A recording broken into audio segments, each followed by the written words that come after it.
नमस्कार, मैं अनामिका स्वागत करती हूँ आप सबका यूट्यूब चैनल संसार हिंदी साहित्यिका में। ये एक ऐसा चैनल है जिसमें हिंदी साहित्य के बारे में बात की जाती है। मेरा उद्देश्य है कि मैं आप तक हिंदी साहित्य और हिंदी में अनुवादित बेहतरीन किताबें पहुँचा सकूँ। उम्मीद है आपको मेरा ये प्रयास पसंद आ रहा होगा। तो शुरू करते हैं आज का वीडियो। आज की किताब थोड़ी सी अलग है और बहुत प्यारी भी है। इस किताब का नाम है स्मृति की रेखाएं। इसे लिखा है मेरे दिल की बहुत ही करीब लेखिका महादेवी वर्मा ने। वैसे तो महादेवी वर्मा छायावाद की कवित्री के रूप में विख्यात हैं, लेकिन उन्होंने कविताओं की तरह गद्य में भी अप्रतिम और मर्मस्पर्शी रचनाएं लिखी हैं। इस किताब की विधा है रेखा चित्रात्मक और संस्मरण दोनों ही। कुछ पाठक इस किताब को रेखा चित्रात्मक संस्मरण कहते हैं तो कुछ इसे संस्मरणात्मक रेखाचित्र कहते हैं। लेकिन सबसे बड़ी बात यह है कि हिंदी रेखाचित्र में महादेवी जी का नाम सबसे पहले आता है। उनकी रचनाओं में करुणा की प्रधानता होती है। इस किताब में उन्होंने अपनी भावनाओं का सुंदर रेखाचित्रण प्रस्तुत किया है। इस किताब में उन्होंने ऐसे लोगों का जिक्र किया है जिनके साथ उनकी असीम घनिष्ठता थी। ये ऐसे लोग थे जो अनायास ही उनके साथ जुड़ते चले गए और उनके जीवन का अटूट हिस्सा बन गए। इसमें उन्होंने ऐसे लोगों को याद किया है जो कुछ लंबे समय तक उनके साथ जुड़े रहे, तो कुछ ऐसे लोग भी थे जो बहुत ही कम वक्त के लिए रहे। इनमें भक्तिन उनकी एक सेविका थी जिनका साथ उनके साथ बहुत ही लंबे वक्त तक था। ये ऐसे लोग थे जिनका रहन सहन, उनके आचार व्यवहार, उनकी भाव भंगिमा, प्रेम वात्सल्य ने महादेवी जी के हृदय में बहुत ही गहरा स्थान बनाया। महादेवी जी को बहुत ही आश्चर्य होता था कि ये समाज और परिवार द्वारा पीड़ित और शोषित होते हुए भी वे प्रतिशोध की भावना से सर्वथा मुक्त होते थे। उनके साथ चाहे कैसा भी व्यवहार किया जाता हो, लेकिन उनके भीतर का उजलापन और उनके चेहरे की प्रसन्नता कभी भी गायब नहीं होती थी। ऐसी ही एक पात्र थी भक्तिन, जो महादेवी जी की सेविका थी, लेकिन महादेवी जी ने उसे कभी भी अपनी सेविका नहीं माना। भक्तिन तो जैसे अपनी मालकिन की भक्त थी, इसलिए महादेवी जी ने उसका नाम भक्तिन रखा, जिसे उसने सहर्ष स्वीकार कर लिया। जब भक्तिन महादेवी जी से पहली बार मिली तो उसने अपने जीवन का सारा इतिहास उनके सामने रख दिया। भक्तिन का बचपन उसकी सौतेली माँ के बुरे व्यवहार में बीता। महज 5 वर्ष की आयु में उसका विवाह और 9 वर्ष की आयु में उसका गौना भी हो गया। उसके ससुराल में भी उसका जीवन सुखमय नहीं रहा।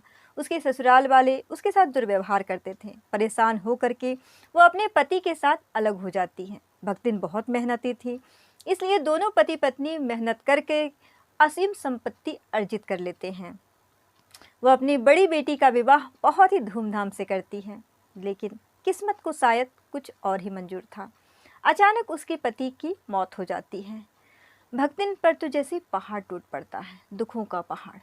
लेकिन फिर भी अपने आप को संभालती है और किसी तरह से दूसरी बेटी का विवाह करती है और अपने बड़े दामाद को घर जमाई बना लेती हैं। लेकिन विपदा उसका साथ यहाँ भी नहीं छोड़ती है।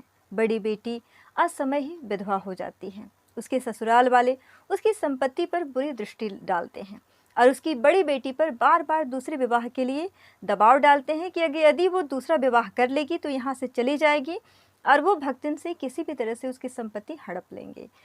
जब उसकी बड़ी बेटी दूसरे विवाह के लिए तैयार नहीं होती है तो एक षड्यंत्र रचा जाता है। एक आवारा लड़की का सहारा लेकर के उस पर लांछन लगाया जाता है और जबरदस्ती उसका दूसरा विवाह कराया जाता है। दूसरा विवाह होने के बाद जैसे भक्तिन की गृहस्थी को नज़र से लग गई। उसकी आर्थिक स्थिति दिन पर दिन बिगड़ती जाती है। परिस्थितियाँ कुछ ऐसी हो जाती हैं कि उसके लिए लगान चुकाना भी मुश्किल हो जाता है और वो शहर में काम की तलाश में निकल पड़ती है। जब भक्तिन से महादेवी जी पहली बार मिलती हैं तो उसकी वेशभूषा देख करके बहुत ही प्रभावित होती हैं और आश्चर्यचकित भी होती हैं। वो उससे पूछती हैं, क्या तुम खाना बना लोगी? तो बड़ी ही अजीब सी मुद्रा में कहती हैं कि ई कौन बड़ा बात आए, रोटी बनाए जानित हैं, दाल रांध लेत हैं, साग भाजी छोंक लेत हैं और अब का रहा है। लेकिन भक्तिन की पाक कला ने महादेवी जी को बहुत ही आश्चर्य में और परेशानी में भी डाल दिया। भक्तिन तो जैसे किसी की सुनने वाली नहीं थी। जब भी महादेवी जी उसे कुछ समझाने का प्रयास करती तो भक्तिन अपने तर्कों से उन्हें निःशब्द कर देती। भक्तिन एक ऐसी सेविका थी जो मालिक के अनुसार चलना नहीं जानती थी, बल्कि वो मालिक को अपने अनुसार ढाल लेना चाहती थी। कई विसंगतियों के बावजूद भी भक्तिन और महादेवी जी का साथ बहुत ही गहरा और प्रेमपूर्ण रहा। जहाँ महादेवी जी के हृदय में उसके लिए असीम प्रेम था, वहीं भक्तिन के हृदय में भी अपने मालकिन के लिए भक्ति ही भरी हुई थी। बहुत ही लंबे समय तक उनका साथ भी रहा। ऐसे ही एक पात्र हैं ठकुरी बाबा। जब महादेवी जी कल्पवास में थी, उस समय ग्रामीणों का एक दल उनकी कुटिया में शरण के लिए आता है। उनके साथ महादेवी जी का इतना गहरा संबंध बन जाता है कि हर वर्ष वो उनका इंतज़ार करती हैं कि कब वे आएंगे और वहाँ कुछ वर्ष ठहरेंगे। ठकुरी बाबा और उनके साथ रहने वाले लोगों की सादगी, उनकी आत्मीयता और उनकी जिंदा दिली उन्हें भीतर तक प्रभावित कर देती हैं। वे ऐसे लोग थे जो किसी न किसी विपदा से आहत थे, लेकिन फिर भी उनके दिलों की जिंदा दिली और नेकी ने महादेवी जी की स्मृति में एक बहुत ही गहरा स्थान बना लिया। इस किताब में ऐसे ही लोगों का जिक्र है। इस किताब के पात्रों का रेखाचित्र महादेवी जी ने इस प्रकार से खींचा है कि आप इसे पढ़ने के बाद कभी भी भूल ही नहीं पाएंगे। आपके हृदय में इनके लिए एक विशेष स्थान बन जाएगा। ये ऐसे लोग हैं जो गरीब हैं, पीड़ित हैं, शोषित हैं, लेकिन फिर भी इनके दिलों से नेकी नहीं जाती है। वे अपने कर्तव्य से विमुख नहीं होते हैं। ऐसे लोग जो नकारात्मक सोच रखते हैं, उनको इस किताब को जरूर पढ़नी चाहिए कि किस प्रकार से विपरीत परिस्थितियों में रहकर भी सकारात्मक सोच और जिंदा दिली को बनाए रखा जा सकता है। इस किताब में 7 ऐसे पात्रों का जिक्र है। चीनी, फेरीवाला, जंग बहादुर, गुंगिया, बिबिया ऐसे पात्र हैं जो आपके दिलों में एक विशेष जगह बना लेते हैं।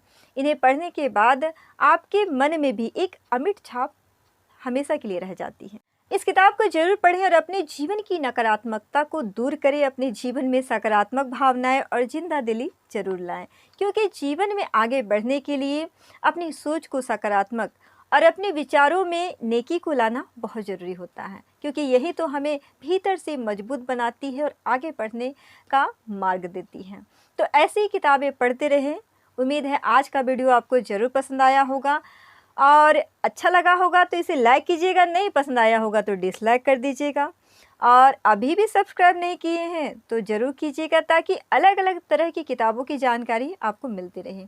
एक बात मैं और कहना चाहूँगी कि आप किस तरह की किताबें पसंद करते हैं ये मुझे नहीं मालूम है, लेकिन आप मुझे कमेंट में लिख करके बताएंगे तो ऐसी किताबें मैं आपके लिए लाती रहूँगी।